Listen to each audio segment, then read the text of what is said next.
Hi all.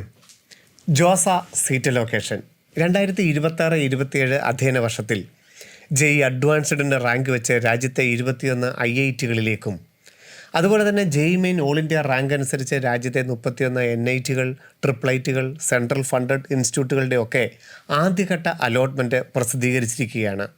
വിദ്യാർത്ഥികൾ ഏറ്റവും അധികം അറിഞ്ഞിരിക്കേണ്ട കാര്യങ്ങൾ എന്തൊക്കെയാണ്, എങ്ങനെയാണ് ഫസ്റ്റ് അലോട്ട്മെൻറ്റ് നമുക്ക് എടുക്കാനായിട്ട് സാധിക്കുക, നമ്മൾ എങ്ങനെയാണ് അത് റിപ്പോർട്ട് ചെയ്യുന്നത്, കോളേജുകളിൽ എപ്പോഴാണ് നമ്മൾ പോകേണ്ടത്, എന്തൊക്കെ സർട്ടിഫിക്കറ്റുകളാണ്, അതിനപ്പുറത്ത് 2025 നിന്ന് എന്തുമാത്രം വ്യത്യാസം 2026 ലാസ്റ്റ് റാങ്ക് ഡീറ്റെയിൽസ് ഉണ്ട്, ഇനി എന്തുമാത്രം മാറ്റങ്ങൾ പ്രതീക്ഷിക്കണം, കാരണം അലോട്ട്മെൻറ്റ് ലഭിക്കാത്ത വിദ്യാർത്ഥികൾക്ക് എത്രത്തോളം പ്രതീക്ഷ കൊടുക്കണം, അതിനുശേഷം നമുക്ക് ദാസ സീറ്റ് ലൊക്കേഷനൊക്കെ വരാനായിട്ടുണ്ട് താനും.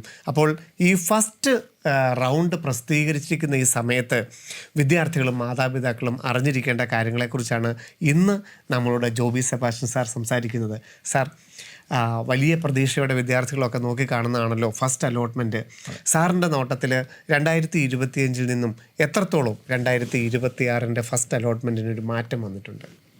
നമുക്ക് ഒന്നാമത് പറയാവുന്ന കട്ട് ഓഫിൽ വന്നിരിക്കുന്ന ഒരു കുറവാണ് ഏറ്റവും പ്രധാനമായിട്ട്.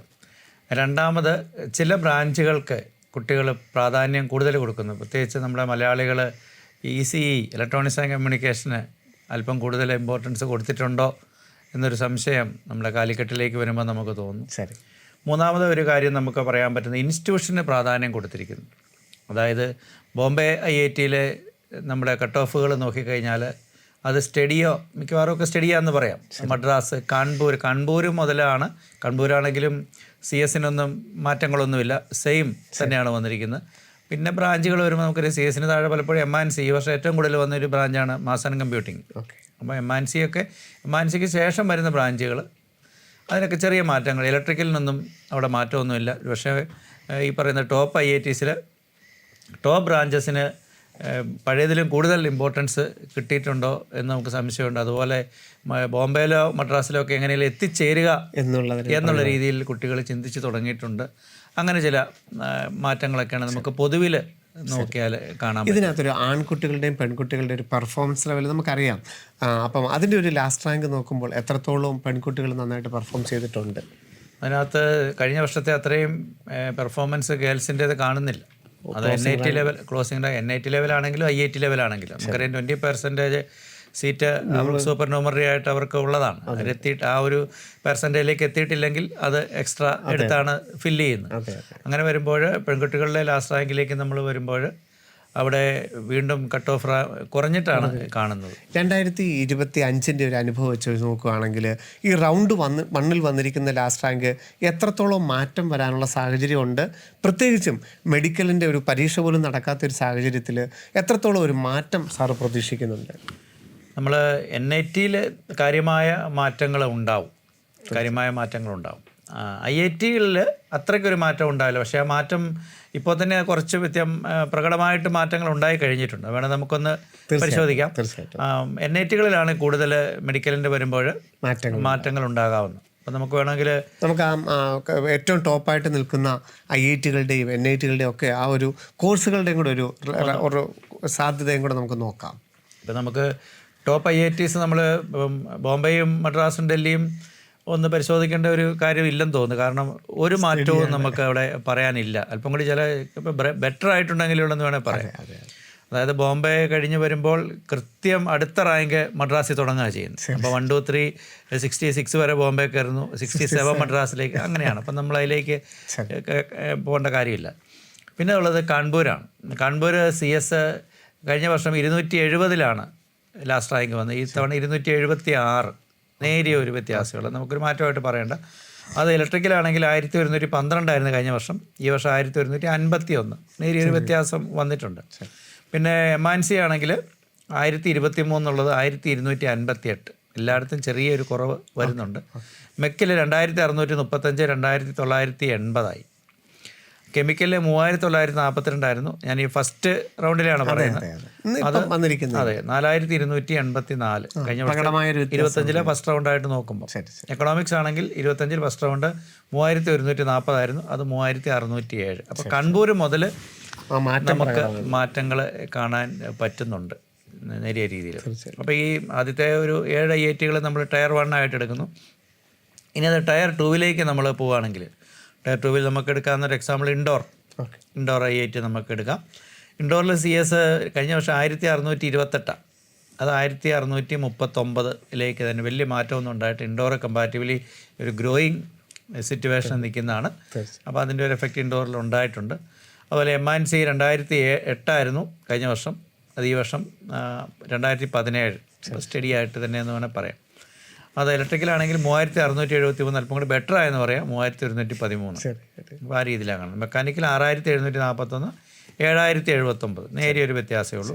കെമിക്കൽ 7508, 8340. കെമിക്കലിലേക്ക് വരുമ്പോൾ ഇടയ്ക്ക് വന്ന പല ബ്രാഞ്ചസ് ഒരു എഫക്റ്റ് ഇവിടെ ഉണ്ടായിട്ടുണ്ട്. IASC പുതുതായിട്ട് വന്നിട്ടുണ്ട്, അതിൻ്റെ ബ്രാഞ്ചുകളിൽ.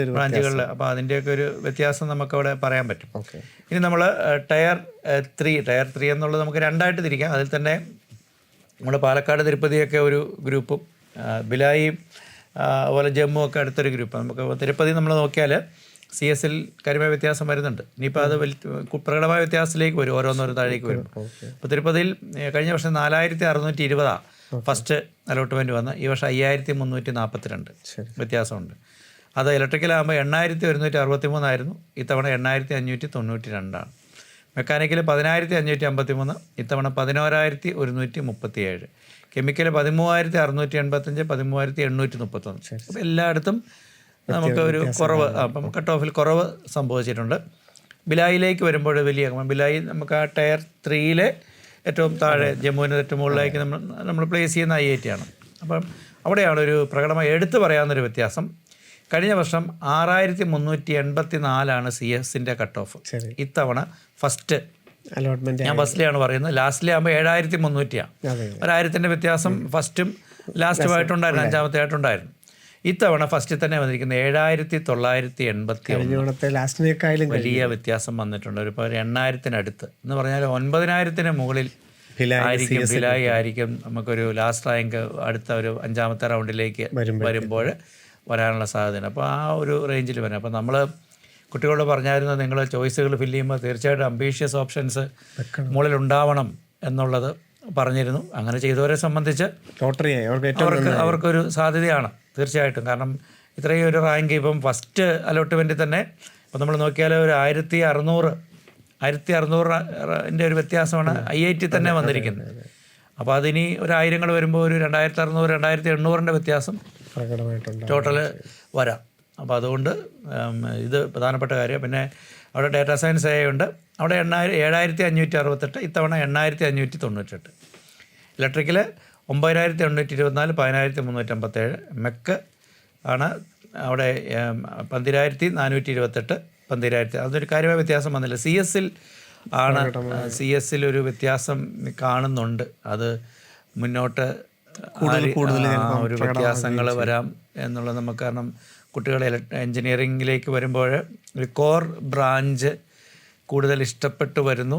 അവിടെ നിന്ന് ആ ഒരു രീതിയിൽ IIT ആണെങ്കിലും അങ്ങനെ ഒരു രീതിയിലേക്ക് വരുന്നതായിട്ട് നമുക്ക് കാണാൻ പറ്റുന്നുണ്ട്. ടോപ്പ് IIT ഒഴിച്ച് താഴേക്ക് നമ്മൾ ഇറങ്ങി വരുമ്പോൾ ഈ ഒരു വ്യത്യാസം പ്രകടമായിട്ട് വരുന്നുണ്ട്. നമുക്ക് NIT ആണെങ്കിൽ എന്തുമാത്രം, കാലിക്കറ്റിൻ്റെ കാര്യമൊക്കെ ആണെങ്കിൽ NIT കാലിക്കറ്റിൽ നമുക്ക് നോക്കുകയാണെങ്കിൽ CS കഴിഞ്ഞ വർഷം 7971 first allotment JEE main home state നമ്മൾ ഉദ്ദേശിക്കുന്നത്. ഈ വർഷം 8761.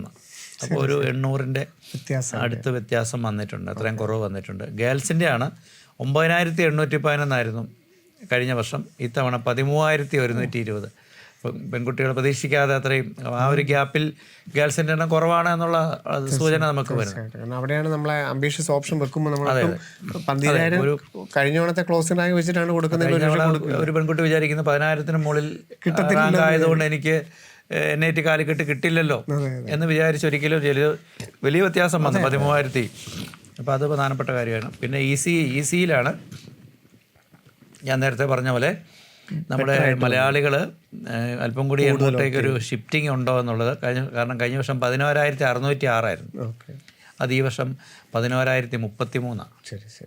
ഒരു കുറവ് വന്നു. പക്ഷേ ട്രിപ്പിളിയിൽ അങ്ങനെയല്ല, ട്രിപ്പിൾ ഇ വന്നിരിക്കുന്നത് 14,654 കഴിഞ്ഞ വർഷം ഫസ്റ്റ് അലോട്ട്മെൻറ്റ് വന്നു. ഈ വർഷം 16,598 ശരി. കുറയുക ചെയ്തത്. ഇ സിയിലാണ് ഈ ഒരു പ്രകടമായ വ്യത്യാസം കൂടുതൽ താല്പര്യം കാണിച്ചിരിക്കുന്നത്. പിന്നെ നമ്മൾ മെക്കിലേക്ക് എന്ന് കഴിഞ്ഞാൽ കഴിഞ്ഞ വർഷത്തെ പോലെയൊക്കെ തന്നെ 18,450 കൂടി, അതിന് കുറഞ്ഞിട്ടുണ്ട് 20,964. അപ്പം ബാക്കി ബ്രാഞ്ചിലൊക്കെ ആ ഒരു കറസ്പോണ്ടിങ് ആയിട്ടുള്ള വേരിയേഷൻ മാത്രമേ നമുക്ക് പറയാനുള്ളൂ. അപ്പം ഈ വർഷം തീർച്ചയായിട്ടും സി എസിൽ ഒരു 10,000-നടുത്ത് ഒരു 10,000 വരെ ഒക്കെ ചിലപ്പോൾ കയറി വരാം, സി എസ് സി വരാം. ഇ സി ആണെങ്കിൽ നമുക്കൊരു 12,600, 12,700, 12,500 ഏതായാലും പ്രതീക്ഷിക്കാം. ഈ ട്രിപ്പിൾ ഇയിലേക്ക് വരുമ്പോൾ കാര്യമായ വ്യത്യാസം വരാം, ഒരു 18 വരെ കയറി വരാം. മെക്കിലും അതുപോലെ തന്നെ ഒരു 22, 23, 22.5 വരാനുള്ള സാധ്യതയുണ്ട് നമ്മൾ ആ 5ാമത്തെ റൗണ്ടിലേക്ക് വരുമ്പോൾ. ഈ വർഷം 5 റൗണ്ടാണുള്ളത്. പിന്നെ നമ്മൾ ഈ ട്രിപ്പിൾ ഐറ്റുകളോടുള്ള കുട്ടികളുടെ മനോഭാവം എങ്ങനെ നോക്കി കാണാൻ സാധിക്കും? ട്രിപ്പിൾ ഐറ്റുകളിലും NIT-കളുടെ ബാക്കി പത്രമായിട്ട് ട്രിപ്പിൾ ഐറ്റുകളിലും കാര്യമായ വ്യത്യാസം ഉണ്ടായിട്ടുണ്ട്. നമ്മുടെ കോട്ടയം ട്രിപ്പിൾ ഐറ്റിയിലും ഒക്കെ നല്ല വ്യത്യാസം വന്നിട്ടുണ്ട്. ഇപ്പോൾ കോട്ടയത്ത് കഴിഞ്ഞ വർഷം അവിടുത്തെ ഏറ്റവും ഡിമാൻഡിങ് CSAI ആണ്.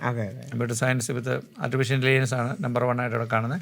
കഴിഞ്ഞ വർഷം 29,054 ഫസ്റ്റ് അലോട്ട്മെൻറ്റിൽ. ഇത്തവണ 32,213. അത്ര വ്യത്യാസമുണ്ട്. കഴിഞ്ഞ വർഷത്തെ നമ്മൾ കഴിഞ്ഞ വർഷം 6ാമത്തെ അലോട്ട്മെൻറ്റ് കഴിഞ്ഞ് നോക്കുമ്പോൾ 32,780.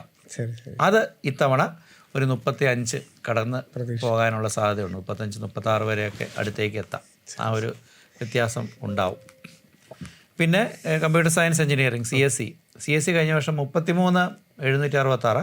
ഇത്തവണ 36,668 ഫസ്റ്റിൽ തന്നെ. അപ്പോൾ ഒരു 3,000 ഇവിടെ തന്നെ വ്യത്യാസമുണ്ട്. അപ്പോൾ എന്താണെങ്കിൽ ഒരു 43,500, 44 വരെയൊക്കെ ചെറുപ്പം ജോസൈൽ ഫസ്റ്റിൽ 5th വരുമ്പോൾ വ്യത്യാസം വരാം. അങ്ങനെ ഒരു പ്രതീക്ഷ കൊടുക്കാം. പിന്നെ ECE കഴിഞ്ഞ വർഷം 35,831 ഫസ്റ്റ്. ഇത്തവണ 38,128. അപ്പം ഒരു പക്ഷേ CSനോട് ചേർന്ന് തന്നെ ECE നിൽക്കും. അതിലും നല്ല റാങ്കിൽ ECE ഫിനിഷ് ചെയ്യുമോ അറിയത്തില്ല. ECEക്ക് അത്ര ഡിമാൻഡ് അവിടെ വന്നിട്ടുണ്ട് എന്നുള്ളത് ഒരു പ്രധാനപ്പെട്ട കാര്യമാണ്.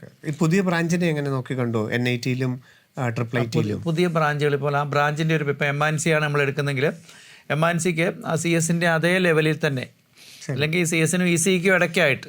ഇപ്പം ട്രിപ്പിൾ ഐറ്റി കോട്ടയം ആണെങ്കിൽ ഈ വർഷം പുതുതായിട്ട് MNC അവിടെ വന്നല്ലോ. 37,521.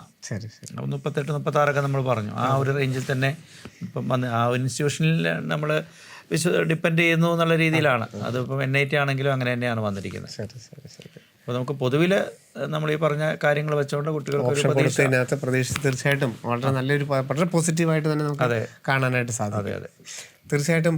അപ്പം ഫസ്റ്റ് അലോക്കേഷൻ വന്നിരിക്കുന്ന സമയത്ത് നമ്മൾ കഴിഞ്ഞ മീറ്റിങ്ങിൽ നമ്മൾ പറഞ്ഞിരുന്നു, ഫ്രീസ് ഫ്ലോട്ടസ് റൈഡിനെ കുറിച്ചൊക്കെ നമ്മൾ പറഞ്ഞിരുന്നു. അപ്പം ഈ ഫസ്റ്റ് അലോട്ട്മെൻറ്റ് ഷെഡ്യൂൾ നോക്കിക്കഴിഞ്ഞാൽ നിങ്ങൾക്ക് കാണാം, ഈ ജൂൺ 26 വരെ ഓൺലൈൻ സീറ്റ് അലോക്കേഷനുള്ള അവസരമുണ്ട് അല്ലേ? അതായത് സർട്ടിഫിക്കറ്റുകൾ അപ്ലോഡ് ചെയ്യാനും പേയ്മെൻറ്റ് ചെയ്യാനായിട്ടും ഒക്കെയുള്ള അവസരങ്ങളാണുള്ളത്. അതിൽ നിങ്ങൾക്ക് എന്തെങ്കിലും കൊറി ഉണ്ടെങ്കിൽ അതിനനുസരിച്ച് പിന്നെ 29 വരെ വീണ്ടും കൊറീസ് വരാൻ തുടങ്ങിയിട്ടുണ്ട്. ഇപ്പം തന്നെ ഉണ്ട് സർട്ടിഫിക്കറ്റുമായി ബന്ധപ്പെട്ടൊക്കെ. അപ്പോൾ സർട്ടിഫിക്കറ്റ് ഡിജിലോക്കറിൽ ഉണ്ട്. ഇനി അല്ല നമ്മൾ ഒറിജിനൽ നമ്മളെയൊക്കെ പ്രൊവൈഡ് ചെയ്യാൻ പറ്റുന്നില്ലെങ്കിൽ സ്കൂളിലെ പ്രിൻസിപ്പൾ അറ്റസ്റ്റ് ചെയ്ത് കൊടുത്താൽ മതി. അതിനൊരു ബെനിഫിറ്റ് കൂടെ ഉണ്ട്. സ്കൂളിലെ പ്രിൻസിപ്പൾ അറ്റസ്റ്റ് ചെയ്ത് കൊടുക്കുമ്പോൾ അതൊരു പക്ഷേ ഹോം സ്റ്റേറ്റിനുള്ള സീലൂടെ വരുന്നുണ്ട്. പിന്നെ CBC-കാരുടെ അവർക്കതറിയാം, അവർക്ക് ആ ആസ്ട്രിക്ഷൻ വന്നിട്ടില്ല. കാരണം ഇപ്പോൾ ഈ വാല്യുവേഷനൊക്കെ ഇതുള്ളത് കൊണ്ട് +2 മാർക്ക്. അപ്പം നിങ്ങൾക്ക് നിങ്ങളുടെ പ്രൊഫൈലിൽ തന്നെ കാണാം എന്താണ് ഇനി ഏതെങ്കിലും സർട്ടിഫിക്കറ്റിന് കുറയുണ്ടോ അതോ ഇപ്പോൾ അപ്ലോഡ് ചെയ്യേണ്ടതല്ലേ എന്നുള്ളത് കാണാം. എന്നിട്ട് provisional allocation letter print out എടുക്കുന്നതാണ് ഫസ്റ്റ് അലോട്ട്മെൻറ്റിൻ്റെ ഒരു നമുക്ക് അത് ഉറപ്പിക്കുന്നത്, ആ സീറ്റ് ഉറയ്ക്കുന്നത്. അപ്പോൾ പലരും ഇന്ന് തന്നെ ചോദിച്ചൊരു കാര്യം, നമ്മളിപ്പം സീറ്റ് അലോക്കേഷൻ വന്നു, നമ്മൾ പേയ്മെൻറ്റ് അടച്ചു, നമ്മൾ സർട്ടിഫിക്കറ്റുകൾ അപ്ലോഡ് ചെയ്തു, നമ്മൾ പ്രൊവിഷണൽ അലോട്ട്മെൻറ്റ് ലെറ്റർ എടുത്തു. അപ്പം ഈ ഫ്ലോട്ട് കൊടുത്തു കഴിഞ്ഞാൽ നമ്മൾ കഴിഞ്ഞ സാർ വ്യക്തമായിട്ട് പറഞ്ഞതാണ്, എങ്കിലും ഫ്ലോട്ട് കൊടുത്തു കഴിഞ്ഞാൽ നമുക്ക് ഇനി വരുന്ന അലോട്ട്മെൻറ്റുകളിൽ നമുക്ക് ഈ വേറൊരു സീറ്റ് കിട്ടിക്കഴിഞ്ഞാൽ നമ്മുടെ ഈ സീറ്റ് നഷ്ടപ്പെടുമോ, അല്ലെങ്കിൽ പുതിയ സീറ്റ് എടുക്കാതിരിക്കാൻ പറ്റുമോ, അങ്ങനെ ഒന്നും കൂടെ സാർ ആ ഫ്ലോട്ടിനെ കുറിച്ചൊന്ന്. നമ്മൾ ഫ്ലോട്ട് കൊടുക്കുമ്പോൾ നമ്മൾ ഇങ്ങനെയാണ്, നമുക്ക് ഇപ്പോൾ കിട്ടിയിരിക്കുന്ന സീറ്റ് എനിക്ക് ഇതിലും ബെറ്റർ ഓപ്ഷൻസ് എനിക്ക് മുകളിലുണ്ട്. ഇപ്പോൾ ഒരു സീറ്റ് കിട്ടി, അതിൽ എനിക്ക് സംതൃപ്തനാണ്. പക്ഷേ ഞാൻ ഹാപ്പി ആകണമെങ്കിൽ എനിക്ക് കൂടുതൽ താല്പര്യം മുകളിലുള്ള സീറ്റുകളാണ്. എന്തെങ്കിലും എൻ്റെ ഒരു മെറിറ്റ് വെച്ചിട്ട് എനിക്കത് കിട്ടാൻ എന്തെങ്കിലും സാധ്യത ഉണ്ടെങ്കിൽ എനിക്കത് ലഭിക്കണം. ഏത് സീറ്റും, മുകളിലുള്ള ഏത് സീറ്റും, താഴെയുള്ള എല്ലാ സീറ്റും പോയി കഴിഞ്ഞു, ഇപ്പോൾ ഉള്ള സീറ്റ്. അപ്പോൾ നമുക്ക് ഇപ്പോൾ ഉള്ള സീറ്റ് നമ്മുടെ കയ്യിലുണ്ട്.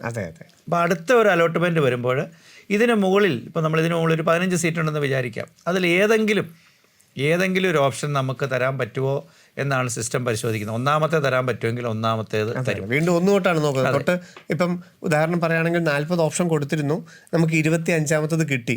26 മുതൽ 40 വരെയുള്ളത് ജോസ സീറ്റിൻ്റെ ഇനി ഫർദറിൽ പരിഗണിക്കുകയില്ല, താഴെ ഉണ്ടായിരുന്നുകൊണ്ട് പോയി. 25 കിട്ടി, നമ്മൾ പേയ്മെൻറ്റ് അടച്ചു, സർട്ടിഫിക്കറ്റ് അപ്ലോഡ് ചെയ്തു, പ്രൊവിഷണൽ അലോട്ട്മെൻറ്റ് ലെറ്റർ പ്രിൻ്റ് എടുത്തു. അപ്പം ഈ സീറ്റ് ഇനി നമുക്ക് ഉറപ്പായി, മിനിമം ഇത് നമുക്ക് ഉറപ്പായി, ഇനി ഒരു കാരണവശാലും ഈ സീറ്റ് പോവില്ല. 1 മുതൽ 24 വരെ ഉള്ളത് ബാക്കിയുള്ള 4 റൗണ്ടിൽ നമ്മളെ പരിഗണിക്കുകയും ചെയ്യും. അതിൽ മുകളിൽ നിന്ന് തന്നെയാണ്, ഒന്നിൽ നിന്ന് തന്നെയാണ് വീണ്ടും നമ്മളെ പരിഗണിച്ചുകൊണ്ടിരിക്കുന്നത്. അവിടെ റിസർവേഷൻ ഉണ്ടെങ്കിൽ ജനറലായിട്ടും റിസർവേഷൻ അനുസരിച്ചും ഓരോ സീറ്റും നമ്മളെ പരിഗണിച്ചുകൊണ്ടിരിക്കും. അവിടെ കുട്ടികൾക്ക് ഒരു സംശയം വരുന്നത് ഇതാണ്, OBC NCL ആയ കുട്ടിക്ക് അലോട്ടഡ് കാറ്റഗറി ചിലപ്പോൾ ജനറലായിരിക്കും. അതെ, മിക്കവാറും ചോദിച്ച കാര്യമാണ്. അപ്പോൾ കുട്ടികൾ ചോദിക്കുന്ന ഇതാണ്, ഞാൻ OBC NCL എലിജിബിലിറ്റി ഉണ്ടല്ലോ, എന്നെ എന്തുകൊണ്ട് അതിനകത്ത് പരിഗണിച്ചില്ല, ജനറലിൽ പരിഗണിച്ചു. അപ്പം ആദ്യം നോക്കുന്നത് ജനറലിൽ കൊടുക്കാൻ പറ്റുമോ എന്നുള്ളതാണ്. അപ്പോൾ ജനറലിൽ കുട്ടിയെ നോക്കിയപ്പോൾ കുട്ടിക്കൊരു സീറ്റ് കിട്ടിക്കഴിഞ്ഞു, ആ ഒരു ഓപ്ഷൻ കിട്ടി. വീണ്ടും OBC NCL അതിലും ബെറ്റർ ഓപ്ഷൻ കൊടുക്കാൻ നോക്കുമ്പോൾ അതിലും ബെറ്റർ സീറ്റ് അല്ലെങ്കിൽ ബെറ്റർ ഓപ്ഷൻ കിട്ടുന്നില്ല. ഇത് തന്നെയാണ് വീണ്ടും വരുന്നത്. അപ്പോൾ കുട്ടിയെ OBC NCL പരിഗണിക്കേണ്ട, ആദ്യം ജനറലായിട്ടാണ് പരിഗണിക്കുന്നത്, അതിനുശേഷമാണ് അടുത്തതിലേക്ക് പോകുന്നത്. നമ്മൾ മുമ്പ് പറഞ്ഞ പോലെ തന്നെ നമ്മൾ 40 ഓപ്ഷൻ കൊടുത്തിരുന്നു, 25ാമത്തെ കിട്ടി. പക്ഷേ 25ാമത്തെ കിട്ടിയത് ഓപ്പൺ ആയിട്ടാണ് കിട്ടിയിരിക്കുന്നത്. അപ്പോൾ അവിടെ നമ്മൾ റിസർവേഷൻ പരിഗണിച്ചില്ല എന്നുള്ള ചോദ്യത്തിന് ഉത്തരം പറഞ്ഞത്, നമ്മളുടെ ഒന്നാമത്തെ ഓപ്ഷൻ തന്നെ നമുക്ക് ആദ്യം ഓപ്പണിൽ തരാമോ എന്ന് നോക്കി, ഓപ്പണിൽ തരാൻ പറ്റി, അല്ലെങ്കിൽ OBC തരാമോ എന്ന് നോക്കി, ഇല്ല. വീണ്ടും രണ്ടാമത്തെ ഓപ്ഷൻ ഓപ്പണിൽ തരാമോ നോക്കി, അത് OBC തരാമോ നോക്കി. അങ്ങനെയാണ് വന്ന് നോക്കിയിട്ട് 24ാമത്തെ ഓപ്ഷൻ നമുക്ക് ഓപ്പണിൽ തരാമോ നോക്കിയില്ല, OBC തരാമോ നോക്കിയില്ല. 25ാമത്തെ നോക്കിയപ്പോൾ ഓപ്പണിൽ തന്നെ നമുക്ക് തരാം. അതുകൊണ്ടാണ് അത് ഓപ്പണിൽ തന്നത്. അവിടെ OBC പരിഗണിക്കാത്തതുകൊണ്ടല്ല, തൊട്ട് മുകളിൽ വരെയുള്ളത് ഓപ്പണിലും OBCയിലും പരിഗണിച്ചു.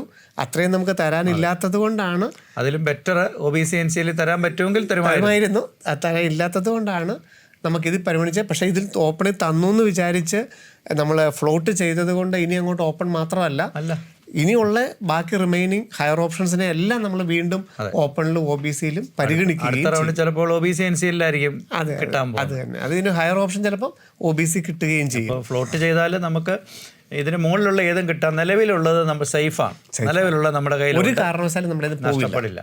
കാരണം നമ്മൾ ഫീസ് അടച്ചു കഴിഞ്ഞിരിക്കുകയാണ്. ഇനി പാർഷ്യൽ നമ്മുടെ 6ാമത്തെ അല്ലെങ്കിൽ 5ാമത്തെ റൗണ്ട് കഴിയുമ്പോൾ പാർഷ്യൽ അഡ്മിഷൻ ഫീ അടയ്ക്കാനുണ്ട് ജൂലൈയിൽ. അപ്പോൾ അത് അടച്ചില്ലെങ്കിൽ മാത്രം ആ സമയത്ത് നഷ്ടപ്പെടും. അതുവരെ സേഫാണ്. അതിന് നമുക്ക് മെസ്സേജുകൾ വരും, നേരിട്ട് വിളിക്കുക വരുന്നത്. കാരണം ഇൻ കേസ് മറന്നുപോയതാണെന്ന് ഓർത്ത് അതാത് ഇന്നൈറ്റുകളിൽ നമ്മളെ ഇൻഡിവിജ്വലായിട്ട് കോൺടാക്റ്റ് വരെ ചെയ്യും. അപ്പം ജൂലൈ 24 വരെ ഉള്ള ജോസ സീറ്റ് അലോക്കേഷനകത്ത് നമ്മൾ ഒരു അലോക്കേഷൻ കിട്ടിയാൽ നമ്മളതിന് പേയ്മെൻറ്റ് അടച്ച് സർട്ടിഫിക്കറ്റ് അപ്ലോഡ് ചെയ്ത് ജൂൺ 26-ാം തീയതിക്കുള്ളിൽ നമ്മൾ പ്രൊവിഷണൽ അലോട്ട്മെൻറ്റ് ലെറ്റർ, അപ്പം ഇന്ന് തന്നെ ചെയ്യണമെന്നില്ല, നാളെ ചെയ്യണമെന്നില്ല, 26-ാം തീയതിക്കുള്ളിൽ ചെയ്ത് നമ്മളതിൻ്റെ provisional allocation letter print out എടുത്താൽ മതി. കുറി എന്തെങ്കിലും ഉണ്ടെങ്കിൽ അതിന് മറുപടി നോക്കാനായിട്ട് വീണ്ടും 29-ാം തീയതി വരെ അവർ സമയം അനുവദിച്ചിട്ടുണ്ട്. ഈ വർഷം CBSEയുടെ പ്രശ്നങ്ങളൊക്കെ നടക്കുന്നതുകൊണ്ടായിരിക്കാം ഈ ഫസ്റ്റ് അലോട്ട്മെൻറ്റ് ഈ ഒരു മാസം നമുക്ക് സമയം തന്നത്. പിന്നെ ചിലരെങ്കിലും ചോദിച്ച കാര്യം, നമ്മളിപ്പോൾ സീറ്റ് എടുക്കാതിരുന്നു, നമുക്ക് സീറ്റ് അലോക്കേഷനായി, നമുക്ക് ഈ കിട്ടിയതിനോട് അത്ര താല്പര്യമില്ലെങ്കിൽ എങ്ങനെയാണ് ഇവർ റെസ്പോണ്ട് ചെയ്യേണ്ടത്? കിട്ടിയത് നമ്മൾ എടുത്തില്ലെങ്കിൽ നമ്മൾ ആ സിസ്റ്റത്തിൽ നിന്ന് ഔട്ടാകുകയാണ്. ഈ 5 റൗണ്ടിൽ നമ്മൾ ഔട്ടായി നമുക്ക് പിന്നെ നമ്മളെ പരിഗണിക്കത്തേ ഇല്ല. പിന്നെ ഒരു കൂട്ടർക്ക് ഒന്നും കിട്ടിയില്ല, അവർ 100 ഓപ്ഷനൊക്കെ വെച്ചിരുന്നു, പക്ഷേ അവർക്കൊന്നും കിട്ടിയില്ല. അപ്പോൾ അവരെന്തെങ്കിലും റെസ്പോണ്ട് ചെയ്യേണ്ടതുണ്ടോ, അതോ രണ്ടാമത്തെ റൗണ്ട് വെറുതെ നോക്കിയിരുന്നാൽ മതി? ഒന്നും ചെയ്യണ്ട. അതായത് നമ്മുടെ ഈ 100 ഓപ്ഷൻസിൽ ഏതെങ്കിലും നമുക്ക് തരാനായിട്ട് സിസ്റ്റം നോക്കിയിട്ടുണ്ട്, അത് സാധിച്ചിട്ടില്ല. ഇനി ചിലപ്പോൾ ഇതിന് മുകളിൽ നമുക്ക് തരുന്നതിന് മുമ്പ് നമ്മളെക്കാൾ റാങ്കുള്ള ആർക്കെങ്കിലും അലോട്ട് ചെയ്തിട്ടുള്ളവർ ഒരുപക്ഷെ സീറ്റ് എടുക്കാതിരിക്കുകയോ ഒക്കെ ചെയ്ത് കഴിഞ്ഞാൽ അടുത്ത അലോട്ട്മെന്റിൽ നമുക്ക് വരാം. അങ്ങനെ 3, 4, 5 അലോട്ട്മെന്റ് കിട്ടാത്തവരും പേടിക്കേണ്ടതില്ല. 5 കഴിഞ്ഞിട്ടും നമുക്ക് സാധ്യതയുണ്ട്. CSAB ഇത്തവണ CSABിൽ പങ്കെടുക്കണം കുട്ടികൾ. കാരണം നമുക്കറിയാം കട്ട് ഓഫിൽ തന്നെ വലിയ കുറവ് സംഭവിച്ചുകൊണ്ട് കഴിഞ്ഞ വർഷത്തെ നോക്കി നിൽക്കരുത്. വേക്കൻസികൾ റിപ്പോർട്ട് ചെയ്ത് കഴിയുമ്പോൾ കൃത്യമായിട്ട് റിപ്പോർട്ട് ചെയ്യും വേക്കൻസികൾ.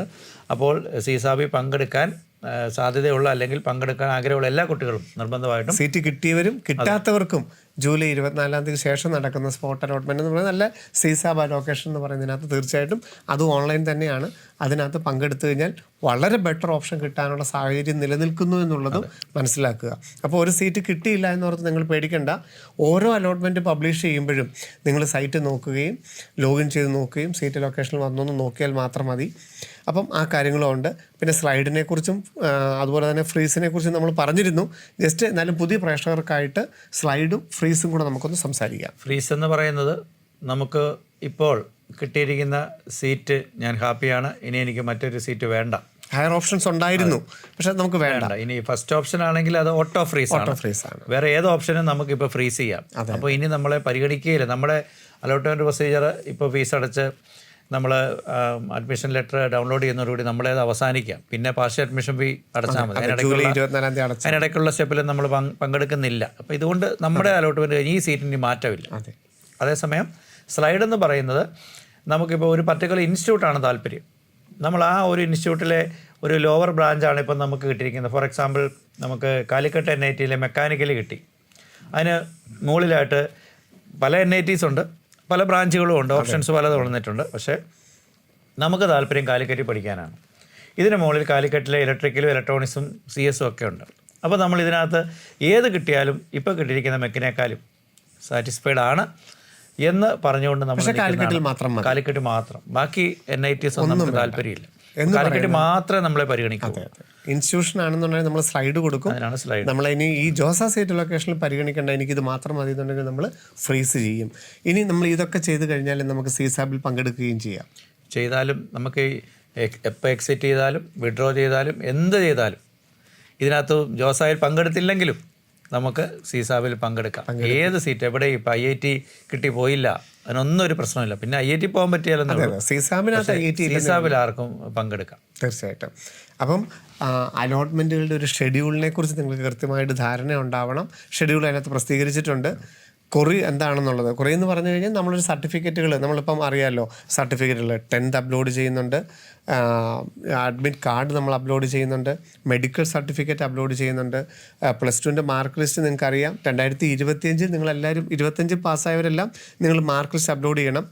26 പാസ്സായവർക്കാണ് ചില ഇപ്പോൾ സ്റ്റേറ്റ് സിലബസ് ആണെങ്കിൽ നമ്മുടെ ഡിജി ലോക്കറിൽ വന്നിട്ടില്ല, ഇപ്പം വരും. എന്താണ് 26 വരെ നമുക്ക് സമയമുണ്ട്, വന്നിട്ടുണ്ട്. ഡിജി ലോക്കറിൽ വന്നിട്ടുള്ളവർ ആ ഡിജി ലോക്കറിൽ നിന്ന് ഡൗൺലോഡ് ചെയ്തിട്ട് +2 സർട്ടിഫിക്കറ്റിൻ്റെ സ്ഥാനത്ത് അത് തന്നെ അപ്ലോഡ് ചെയ്താൽ മതി. ഹോം സ്റ്റേറ്റ് കോട്ടയാണ് കിട്ടിയിരിക്കുന്നത്, നിങ്ങളത് സ്കൂളിൽ കൊണ്ടുപോയിട്ട് സീലും കൂടെ ചെയ്യണം.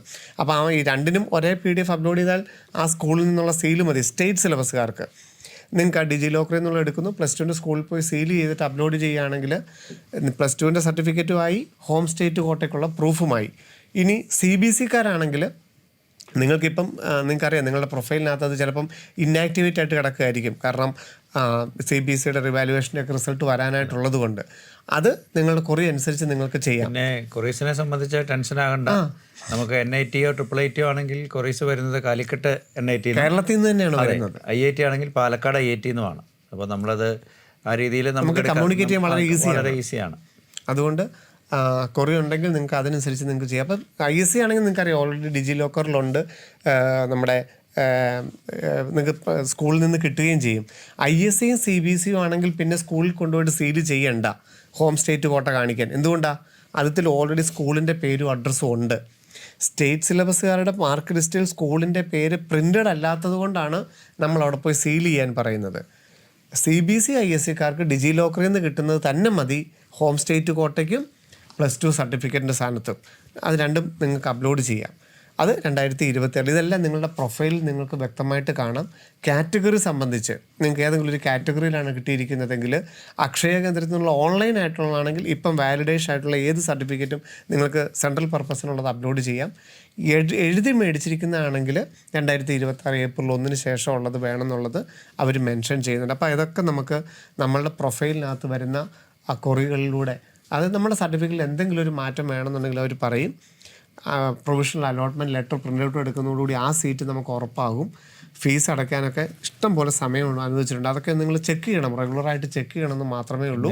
ശ്രദ്ധിക്കേണ്ട ഒരു കാര്യം, ഡ്യുവൽ വെരിഫിക്കേഷൻ ചില കുട്ടികൾക്ക് വരാം. മെയിനും അഡ്വാൻസും എഴുതി മിക്സ് ചെയ്തുകൊണ്ട് ഓപ്ഷൻസ് കൊടുത്തവരെ സംബന്ധിച്ച് ഫസ്റ്റ് അലോട്ട്മെൻറ്റിൽ IIT കിട്ടി, സെക്കൻഡിൽ NIT ആകാം. അങ്ങനെയാണെങ്കിൽ സർട്ടിഫിക്കറ്റ് വെരിഫിക്കേഷൻ വീണ്ടും, അത് മാത്രം വീണ്ടും NIT നടത്തണം. തിരിച്ചും വരാം. ഇപ്പോൾ NIT കിട്ടി, അടുത്ത അലോട്ട്മെൻറ്റിൽ IIT ആകാം. അങ്ങനെയാണെങ്കിൽ ഒരു തവണ കൂടി IITയിലേക്ക് സർട്ടിഫിക്കറ്റ് വെരിഫിക്കേഷൻ ഉണ്ട്. ഡ്യുവൽ റിപ്പോർട്ടിംഗ് എന്നത് അറിയപ്പെടുന്നത്. ആ ഒരു കാര്യം പ്രത്യേകം ശ്രദ്ധിക്കണം. അപ്പോൾ നിങ്ങൾ അതുപോലെ തന്നെ ഫ്ലോട്ട് കൊടുക്കുന്ന സമയത്ത് ഇപ്പോൾ ഒരു ഫ്ലോട്ട് കൊടുത്തു കഴിഞ്ഞാൽ അടുത്ത 4 അലോട്ട്മെൻറ്റിലും അത് ആക്റ്റീവാണ്. എവിടെയെങ്കിലും നിങ്ങൾക്ക് സ്ലൈഡ് ചെയ്യണമെന്നോ ഫ്രീസ് ചെയ്യണമെന്നോ തോന്നുവാണെങ്കിൽ ചെയ്യാം റിമൈനിങ് അലോട്ട്മെൻറ്റുകളിൽ. അതുപോലെ സ്ലൈഡ് കൊടുക്കുന്നവർക്കും അടുത്ത റൗണ്ടിൽ ഫ്ലോട്ടിലോട്ട് പോവില്ല. നമുക്കറിയാമല്ലോ, ഓപ്ഷൻസ് എല്ലാം പോയി. സ്ലൈഡ് കൊടുക്കുന്നവർക്ക് വേണേൽ ഫ്രീസ് ചെയ്യാം. അതും കൂടെ നിങ്ങൾ ഓർത്തിരിക്കുക. ഈ റൗണ്ടിൽ സ്ലൈഡ് കൊടുത്താൽ പിന്നെ ആ മുകളിൽ കിടക്കുന്ന ഓപ്ഷൻസ് മാത്രമേ ഉള്ളൂ, ബാക്കിയെല്ലാം പോയി. പിന്നെ ഉള്ളതിനകത്തൊക്കെ നിങ്ങളെ സ്ലൈഡിൽ മാത്രം വളരെ സേഫാണ്. ഫ്ലോട്ടാണ് ഏറ്റവും സേഫ്. കാരണം നിങ്ങൾ വളരെ കൃത്യമായിട്ട് പഠിച്ചിട്ടാണ് നമ്മൾ എത്രത്തോളം ഓപ്ഷൻ കൊടുത്തിരിക്കുന്നതോ അത് കൊടുത്തിരിക്കുന്നത്. സ്ലൈഡൊക്കെ വളരെ അപൂർവമായിട്ട് മാത്രമേ ഉപയോഗിക്കേണ്ടി വരുന്നുള്ളൂ. ഫ്രീസ് ചെയ്യുന്നത് നമ്മളുടെ ഒന്നാമത്തെ ഏറ്റവും താല്പര്യമുള്ളത് കിട്ടി, അങ്ങനെയുണ്ട്. നമ്മുടെ ഒന്നാമത്തെ ഓപ്ഷൻ ആണെങ്കിൽ ഓട്ടോമാറ്റിക് ഫ്രീസാണ്. ബാക്കി നമ്മൾ 100% സാറ്റിസ്ഫൈഡ് ആണെങ്കിലാണ് നമ്മൾ ഫ്രീസ് ചെയ്യുന്നതെന്നുള്ളത് ഓർക്കുക. അപ്പം വളരെ സിസ്റ്റമാറ്റിക് ആയിട്ടും നമുക്ക് വളരെ എന്താ പറയുക നോർമൽ ഒരു പ്രൊസീജിയറാണ് ജോസ സീറ്റ് അലോക്കേഷൻ എന്ന് പറയുന്നത്. ഇതിൽ നിങ്ങൾക്ക് ഏത് സീറ്റ് കിട്ടിയാലും സീറ്റ് കിട്ടിയില്ലെങ്കിലും NIT IIIT സിസ്റ്റത്തിലോട്ട് നിങ്ങൾക്ക് CSAB വഴി പോകാം. പക്ഷേ IIT അലോട്ട്മെൻറ്റ് ഈ 5 അലോട്ട്മെൻറ്റ് വഴി തീരുകയും ചെയ്യും. അതുപോലെ വിഡ്രോ ചെയ്യാനായിട്ട് 4ാമത്തെ റൗണ്ട് വരെയാണ്. ഇപ്പം മെഡിക്കൽ കിട്ടിയിരിക്കുന്നവർക്കൊക്കെ ഒരു സംശയം തോന്നും, നിങ്ങൾക്ക് ഈ ക്വിറ്റ് ചെയ്ത് കഴിഞ്ഞാൽ എന്താണ് സംഭവിക്കാന്നുള്ളത്. IIT ആണെങ്കിൽ 4ാമത്തെ റൗണ്ട് ചെയ്യണം, NIT ആണെങ്കിലും ഒക്കെ മുന്നോട്ട് പോകാം. അപ്പോൾ നിങ്ങൾക്ക് ഇപ്പം നമ്മൾ 30,000 രൂപയാണ് അടയ്ക്കുന്ന ഒരു ജനറൽ വിഭാഗത്തിന്. നമ്മൾ ഈ 5ാമത്തെ റൗണ്ടിൽ 4ാമത്തെ റൗണ്ടിൽ നമ്മൾ ക്വിറ്റ് ചെയ്യുകയാണെങ്കിൽ 5,000 രൂപ കഴിഞ്ഞിട്ട് ബാക്കി 25,000 നമുക്ക് തിരിച്ച് കിട്ടും. നമുക്ക് ഈ സിസ്റ്റത്തിൽ നിന്ന് ഇറങ്ങാം. അതല്ല, നമ്മൾ ജൂലൈ 24-ാം തീയതി കഴിഞ്ഞ് കഴിഞ്ഞാൽ പാർഷ്യൽ അഡ്മിഷൻ ഫീ അടയ്ക്കാൻ പറയും. IIT-ക്കാർ നമ്മൾ പോയി ചേരുകയാണ് ചെയ്യുന്നത്. നമ്മൾ നേരെ ആ കോളേജിൻ്റെ വെബ്സൈറ്റ് നോക്കുന്നു, അതിൻ്റെ പേയ്മെൻറ്റ് നോക്കുന്നു, സർട്ടിഫിക്കറ്റ് നോക്കിയിട്ട് എന്നാണോ ചെല്ലേണ്ടത്. ക്ലാസ്സൊക്കെ തുടങ്ങുമായി അല്ലേ, IIT-യിൽ ക്ലാസ്സൊക്കെ തുടങ്ങും. അപ്പോൾ നമ്മൾ 24-ാം തീയതിക്ക് ശേഷം അതിനൊക്കെ മുമ്പ് തന്നെ സൈറ്റ് ആക്റ്റീവ് ആകും. ഓരോ IIT-കളുടെയും വെബ്സൈറ്റ് ആക്റ്റീവ് ആകും. നമ്മൾ നേരിട്ട് സൈറ്റിനുള്ള ഇൻസ്ട്രക്ഷൻ എല്ലാം നോക്കിയിട്ട് അതിൻ്റെ ഇൻകം സർട്ടിഫിക്കറ്റ് കൊടുക്കേണ്ടവരോട് അതുണ്ട്. ബാക്കി സർട്ടിഫിക്കറ്റുകളുടെ ഒക്കെ മറ്റേ കോൺട്രാക്ട് സർട്ടിഫിക്കറ്റ് ഉണ്ട്, TC ഉണ്ട്. അങ്ങനെയുള്ള സർട്ടിഫിക്കറ്റൊക്കെ അതാത് IIT-കളുടെ സൈറ്റിൽ നിങ്ങൾക്ക് കാണാം. അതുമായിട്ട് നിങ്ങൾ നേരിട്ട് ചെല്ലുന്നു. NIT IIIT system partial admission fee അടയ്ക്കാൻ പറയും 24-ാം തീയതിക്ക് ശേഷം. നമ്മൾ ആ ഫീയും കൂടെ അടയ്ക്കുക, CSAB-ൽ പങ്കെടുക്കുക. അതിനുശേഷമായിരിക്കും ഫിസിക്കൽ റിപ്പോർട്ട്. അതിനുശേഷമായിരിക്കും ഫിസിക്കൽ റിപ്പോർട്ട് ചെയ്യാനായിട്ട് പറയുന്നത്. അപ്പോൾ അവിടെ ഈ CSAB, DASA, CWG എല്ലാ കോട്ടയിലും കൂടെ കിട്ടുന്ന കുട്ടികളെല്ലാം ഒരുമിച്ചാണ്. അപ്പോൾ എല്ലാ അഡ്മിഷനും കംപ്ലീറ്റ് ചെയ്യാണ് ഒറ്റ സ്ട്രെച്ചിൽ എല്ലാം കംപ്ലീറ്റ്. അപ്പോൾ ഈ പാർഷ്യൽ അഡ്മിഷൻ ഫീയും കൂടെ കഴിഞ്ഞ് കഴിഞ്ഞാൽ പിന്നെ നമ്മൾ ക്വിറ്റ് ചെയ്ത് കഴിഞ്ഞാൽ നമുക്ക് ആ ഫീസ് എല്ലാം നഷ്ടപ്പെടും. ഈ 4 റൗണ്ടിലേ നമുക്ക് വിഡ്രോ ചെയ്യാനുള്ള ഓപ്ഷൻ ഉള്ളൂ. അതിന് മുമ്പ് തന്നെ മെഡിക്കൽകാർക്കുണ്ടെങ്കിൽ വേണമെങ്കിൽ ക്വിറ്റ് ചെയ്യാനുള്ള അവസരമൊക്കെ ഉണ്ടാവും. കാരണം പരീക്ഷ കഴിയുമ്പോൾ അതിൻ്റെ സാധ്യതയൊക്കെ അറിയാമല്ലോ. അപ്പം ഓരോ ഓപ്പണിംഗ് ആൻഡ് ക്ലോസിംഗ് റാങ്കിനെ കുറിച്ചും അതും സിസ്റ്റത്തിലുണ്ട്. ഓരോ കാറ്റഗറി അനുസരിച്ച് ഹോം സ്റ്റേറ്റ് കോട്ട അനുസരിച്ചുള്ള ഓപ്പണിംഗ് ആൻഡ് ക്ലോസിംഗ് റാങ്ക് ഉണ്ട്. അത് നോക്കിയിട്ട് നിങ്ങൾക്ക് കാര്യങ്ങൾ വ്യക്തമാക്കാം. ഓപ്ഷൻ റീഅറേഞ്ച്മെൻറ്റ് ചെയ്യാനോ ഓപ്ഷൻ ഡിലീറ്റ് ചെയ്യാനുള്ള ഒരു അവസരവുമില്ല. ഈ 5 അലോക്കേഷനിലും നിങ്ങൾ ആദ്യം കൊടുത്ത അലോട്ട്മെൻറ്റ് അനുസരിച്ച് തന്നെ ഓട്ടോമാറ്റിക്കായിട്ട് അലോട്ട്മെൻറ്റ് കിട്ടുകയാണ്. അലോട്ട്മെൻറ്റ് ഒന്നും കിട്ടാത്തവരും പ്രത്യേകിച്ച് സൈറ്റിൽ കയറി ഒന്നും ചെയ്യേണ്ടതില്ല. നിങ്ങൾ റെഗുലറായിട്ട് വാച്ച് ചെയ്താൽ മതി. നമുക്ക് അലോക്കേഷൻ നമ്മളെ എല്ലാ റൗണ്ടിലും നമ്മളെ ജനറലായിട്ടും OBC ആയിട്ടും റിസർവേഷൻ അനുസരിച്ചൊക്കെ നമ്മളെ പരിഗണിക്കുകയും ചെയ്യും. ഓക്കെ സാർ, ജോസ സീറ്റ് അലോക്കേഷനോടെ NIT-യും IIT-യും IIIT-യും ഒക്കെ കിട്ടും. അപ്പോൾ ഇതിൻ്റെ കൂട്ടത്തിൽ തന്നെ IIST തിരുവനന്തപുരത്തിൻ്റെ അലോക്കേഷൻ നടക്കുന്നുണ്ട്. അതുപോലെ തന്നെ സെപ്പറേറ്റ് കൊടുക്കണം. IIST-യിൽ JEE അഡ്വാൻസിൻ്റെ റാങ്ക് വെച്ചിട്ടാണ് കിട്ടുന്നത്. Indian Institute of Petroleum Energy IIP ഉണ്ട്. Rajiv Gandhi Institute of Petroleum Engineering അത് നടക്കുന്നുണ്ട് UP-യിൽ. അപ്പോൾ ഇതെല്ലാം അതൊന്നും ജോസക്കകത്ത് ഇല്ലാത്തതാണ്. പക്ഷേ JEE മെയിൻ റാങ്ക് വെച്ചിട്ടാണ് എടുക്കുന്നത്. റാങ്ക് വെച്ചാണ് ഇതെല്ലാം പോയിക്കൊണ്ടിരിക്കുന്നത്. പിന്നെ IIIT ബാംഗ്ലൂർ, ഹൈദരാബാദിൻ്റെ കഴിഞ്ഞു. Bangalore JEE main score base നടക്കുന്നു. ഇതിന്റെ കൂട്ടത്തിൽ തന്നെ അതും കൂടെ ബിറ്റ്സിന്റെ അതിന്റെ ഒരു അലോക്കേഷനെ കുറിച്ചൊന്ന് പറഞ്ഞു. ബിറ്റ്സിന്റെ സ്റ്റാർട്ട് ചെയ്തിട്ടുണ്ട്. നമുക്കറിയാം പിലാനിയിലും ഗോവയിലും ഹൈദരാബാദിലുമാണ് 3 ക്യാമ്പസുകളാണ്. 3 ക്യാമ്പസാണുള്ളത്. ബിറ്റ്സ് പൊതുവേ ഒരു IIT ലെവലിൽ നമ്മൾ കൺസിഡർ ചെയ്യുന്ന ഒരു ഇൻസ്റ്റിറ്റ്യൂട്ടാണ്. അപ്പോൾ അതിൻ്റെ ഏറ്റവും ബെസ്റ്റ് ക്യാമ്പസ് പിലാനി ക്യാമ്പസ് തന്നെയാണ്. രണ്ടാമത് നമുക്ക് പല കാരണങ്ങൾ കൊണ്ട് ക്യാമ്പസിൻ്റെ ബ്യൂട്ടിയും എല്ലാം കൂടെ പരിഗണിച്ച് വേണമെങ്കിൽ ഗോവ പരിഗണിക്കാം. ഗോവയും ഹൈദരാബാദും തമ്മിലൊരു നമ്മൾ എടുത്തു പറയാൻ മാത്രമുള്ള ഒരു ഡിഫറൻസ് ഒന്നും അവിടെ ഇല്ല. അപ്പോൾ ഈ ഒരു രീതിയിൽ അവിടെയും അത് സെൻട്രൽ ലൊക്കേഷൻ പ്രോസസ്. അതെ, അവരുടെ ഈ മൂന്നിടത്തോടെ ഒരുമിച്ച് സിംഗിൾ വിൻഡോ. അതെ, സിംഗിളാണ് വരുന്നത്. പിന്നെ അതിനകത്തും സർക്യൂട്ട് ബ്രാഞ്ചുകൾക്കാണ് പൊതുവേ അവിടെ സാധ്യതയുള്ളത്. പിന്നെ പലരും സബ്ജക്റ്റുകൾ എടുക്കാറുണ്ട്. എക്കണോമിക്സ് ഹൈലി ഡിമാൻഡിങ് ആണ് അവിടെ. ഓക്കെ. അതുപോലെ മാത്സും ഫിസിക്സും കെമിസ്ട്രിയും അത് എടുക്കുന്നവരുടെ ഉദ്ദേശം ഡ്യുവൽ ഡിഗ്രി വഴി പോകാനാണ്. അതായത് ഫസ്റ്റ് ഇയർ കഴിയുമ്പോൾ ഒരു എഞ്ചിനീയറിംഗ് ബ്രാഞ്ചിലേക്ക് ഷിഫ്റ്റ് ചെയ്യാനുള്ള ഓപ്ഷൻസ് ഉണ്ട്. വളരെ നന്നായിട്ട് ആ സബ്ജക്റ്റുകൾ പഠിച്ചു കഴിഞ്ഞാൽ തീർച്ചയായിട്ടും ഉദ്ദേശിക്കുന്ന ഒരു ബ്രാഞ്ചിലേക്ക് തന്നെ, സർക്യൂട്ട് ബ്രാഞ്ചിലേക്ക് തന്നെ ഷിഫ്റ്റ് ചെയ്യാനുള്ള അവസരം ഉണ്ടാവും. ഒരു സ്കോറിൻ്റെ പോസിബിലിറ്റിയെ കുറിച്ച് നമുക്ക് പറയാനായിട്ട് പറ്റുമോ? സ്കോറ് നമുക്ക് കഴിഞ്ഞ വർഷത്തിൽ നിന്നും വലിയൊരു മാറ്റം നമുക്ക് പ്രതീക്ഷിക്കാനില്ല. കഴിഞ്ഞ വർഷം 1-2 ബ്രാഞ്ചുകൾ നമ്മൾ പുതുതായിട്ട് ആഡ് ചെയ്തിട്ടുണ്ടായിരുന്നു. അപ്പോൾ ആ ഒരു ലെവലിൽ തന്നെ കഴിഞ്ഞ വർഷം രാഷ്ട്രീയത്തിൽ തന്നെ ഉണ്ടാവും. അത് വെച്ച് തന്നെ നമ്മൾ പ്രിഫറൻസ് ഏകദേശം ആ ഒരു രീതിയിൽ തന്നെ വരാനാണ് സാധ്യത. ശരി. അപ്പം ഈ 2026-27 അധ്യയന വർഷത്തിലെ ഈ എൻജിനീയറിംഗ് മേഖലയിൽ, റിസർച്ച് മേഖലയെല്ലാം പ്രധാനപ്പെട്ട ലൊക്കേഷനുകൾ നടന്നുകൊണ്ടിരിക്കുകയാണ്. ഇനി ഐസറിൻ്റെ റിസൾട്ടാണ് വരാനായിട്ടുള്ളത്. ഇപ്പം 13-ാം തീയതി കൊണ്ട് അതിൻ്റെ കീ ആയിട്ടുള്ള എല്ലാ ഇത് കഴിഞ്ഞ് ഇനി റിസൾട്ട് എപ്പോൾ വേണമെങ്കിലും പ്രതീക്ഷിക്കാം. അതിന് നമുക്ക് സെപ്പറേറ്റ് ആണ് ഓപ്ഷൻ രജിസ്ട്രേഷൻ വരുന്നത്. ISC ബാംഗ്ലൂരിലോട്ട് ആ റിസൾട്ട് നമ്മൾ അപ്ലോഡ് ചെയ്ത് കൊടുക്കേണ്ടതായിട്ടുണ്ട്. ബാക്കി ISCSൻ്റെയും IIT മദ്രാസിൻ്റെയും IIT ഗുവാഹട്ടിയുടെയും ഒക്കെ സെപ്പറേറ്റ് നമ്മൾ അപ്ലൈ ചെയ്യാനായിട്ടുണ്ട്. IITയുടെ ഐസറിൻ്റെ റാങ്ക് അനുസരിച്ച്. അപ്പം ഇതനുസരിച്ച് നിങ്ങൾ ഐസറിൻ്റെ ഒരു സാധ്യതകളൊക്കെ മനസ്സിലാക്കണം. അപ്പോൾ ഇന്ന് നമ്മൾ സംസാരിച്ച ഏറ്റവും പ്രധാനപ്പെട്ടത് ജോസ സീറ്റ് ലൊക്കേഷൻ്റെ ഫസ്റ്റ് അലോട്ട്മെൻറ്റ് വരുമ്പോൾ നമ്മൾ അറിഞ്ഞിരിക്കേണ്ട പ്രധാന കാര്യങ്ങളെക്കുറിച്ചാണ്. ഏതാണ്ട് എല്ലാം വ്യക്തമായിട്ട് നമുക്ക് സംസാരിക്കാൻ സാധിച്ചു എന്ന് വിചാരിക്കുന്നു. ജോബി സാറിന് ഒത്തിരി നന്ദി. വീണ്ടും നമ്മൾ ഇനി ഫർദറായിട്ട് എനിക്ക് തോന്നുന്നു നമുക്ക് ഒരു 5 അലോട്ട്മെൻ്റ് ഒക്കെ കഴിഞ്ഞതിന് ശേഷം സീസാബിന് മുമ്പായിരിക്കും നമുക്ക് വീണ്ടും ദാസ ഉൾപ്പെടെയുള്ള +1+2 വിദേശത്ത് പഠിച്ചവർക്കുള്ള ദാസ സ്കീം ഉൾപ്പെടെയാണ് സീസാബിൻ്റെ അലോട്ട്മെൻറ്റ് വരുന്നത്. ആ സമയത്ത് അതിനെക്കുറിച്ച് വളരെ ഡീറ്റെയിൽ ആയിട്ട് നമുക്ക് സംസാരിക്കാം. വേക്കൻസി സീറ്റുകളെക്കുറിച്ചൊക്കെ നമുക്ക് സംസാരിക്കാം.